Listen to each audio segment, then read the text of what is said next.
I'm in my son's room cleaning up. Do I have raccoon eyes? Oh, a little bit. So I was crying something heavy. I'll try to keep my voice up.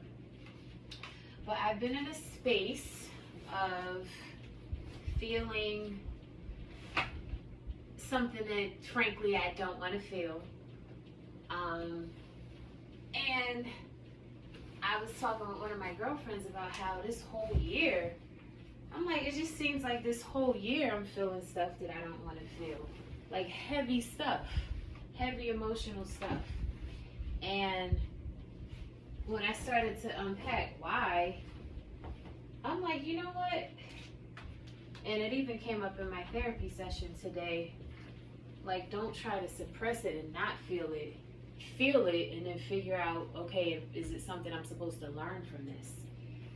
So I'm like, all right, let's rock with that for a minute. I don't like it, but okay, I'll play along. And I was starting to think about all of the things that I really would prefer not to feel. But I'm like, but what if I did feel it? In the feeling of it, I can then come a little bit, closer to acceptance of the thing.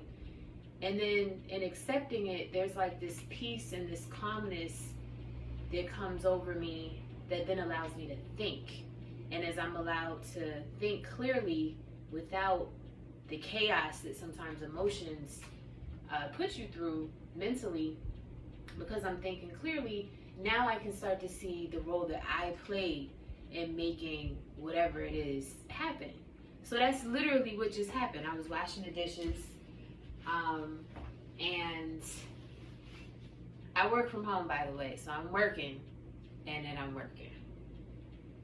Moms probably caught that. Moms everywhere caught that. But no shade to dads, some dads too, but moms definitely caught it. But anyway, I sat with it, because I just started feeling what I'm feeling. So I'm doing the dishes and I just started talking to God, and I'm like, all right, God, here's what happened. And it basically has to do with a love interest who's no longer a love interest, I guess. And I thought that, in all honesty and in full transparency, and I'm gonna just have a vulnerable moment with you right now, I thought he was the one. I thought he was my one. And guess he didn't think so. So that's it. I'm laughing now, but it's been like a mess emotionally. And so anyway, as I'm talking to God, I basically went through the whole story of how I've developed these feelings for this man in such a short period of time. And it was based on, it wasn't just like, I just fell for him. No, it was like specific things that happened, things that I knew about him, his character. He has, children, me understanding the type of father that he is. I have one child. The thought of us coming together and what that would mean for our children collectively. Like, it was a lot that went into the fall. So I didn't just fall for like a bunch of superficial reasons. It was a lot of reasons involved in making me think that he was the one. But long story short, I went through that whole thing, and then towards the end, I'm just bawling, I'm crying, and I'm just like, it feels like he's dead. And that was just, I couldn't say that a few days ago because it would have made me feel pathetic about myself. But in saying it out there, it made me feel liberated. It made me feel free because I was able to just acknowledge these emotions that I've been trying to kind of hide and pin up because, I don't want my pride to have me in these streets looking crazy. All of that to say, though, the reality is that we feel things. We go through things. Our emotions are not logical. They're our emotions. And in feeling all of this, once I was able to get it all out, I was then able to think. And so the thoughts that I started to have had to do with me as a woman who is out here dating. I have to make sure I do a better job at creating boundaries, because frankly, a person will treat you the way that you allow them to treat you as you're dating and you're giving. And if you're a giver by nature and a nurturer by nature, which I am, especially in relationships, if you do that but you haven't uncovered whether or not this person is even interested in giving anything in return.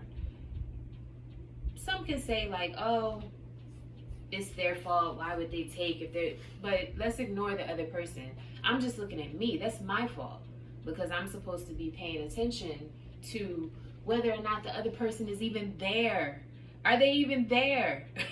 Are they even looking at me like I'm potentially the one? All the things that I was doing, was he even anywhere in the stratosphere? Right? And so the answer to that is potentially embarrassing. So this is why I didn't want to confront all of this stuff, because it's embarrassing. It's embarrassing to think that you could fall for someone who didn't fall for you. It's embarrassing to think that you could find yourself in a space where you're, giving all of yourself in something that's not even a relationship yet. We're in the dating phase. It's not even my man, and I'm giving. I digress. But the point is, I had to get to the root of the matter for me, because I don't know what's going on with him. I can't speak for him. I can't speak for his heart.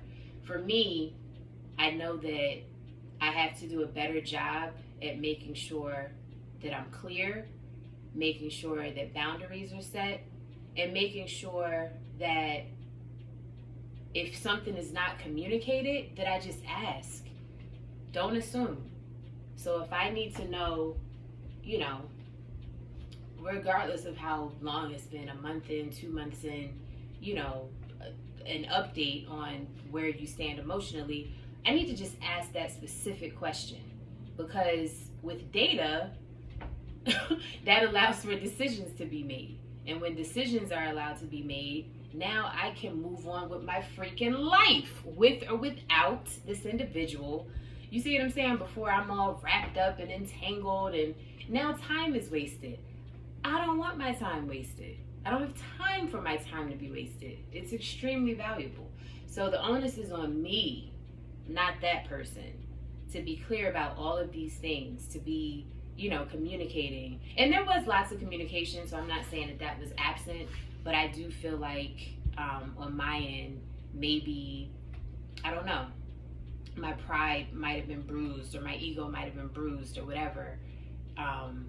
If I just asked sooner, hey, where do you stand emotionally? Or something like that. I don't know if it would have come out like that. But I think that on the front end, having these conversations and being clear on where each party stands, it just allows for a better paced relationship, or dating experience as you're on your way potentially to a relationship. So I don't know if you agree with that. Would love to hear your thoughts, but I just wanted to share. This is the beginning of my sharing season, because I've gone through so many things in life that I feel like, my norm has been to keep it to myself. And I think that part of the life lesson that I'm learning here is that I keep keeping things to myself. And so it's part of the reason I ended up, earlier this year, I went through a stage of depression to the point where I had to go to the emergency room, and they wanted to put me on medication, and that, I went in a different direction. Shout out to CBD, but CBD and cannabis. But I feel like I've been called to share way more than I share. Just based on a lot of the stuff that I've gone through down through the years. And this is the beginning of my sharing season. So anyway, I have to finish making up this bed.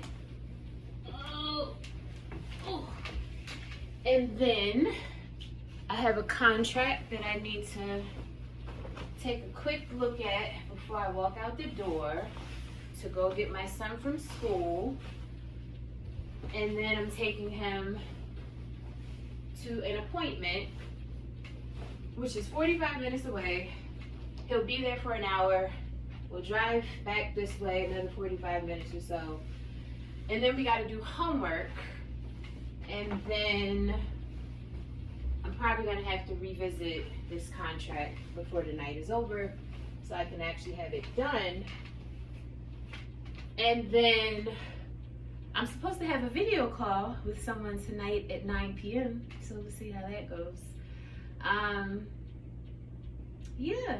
And then I got to do some praying and meditation. That's the rest of the day. So this is my confession, my confessions of being fabulous.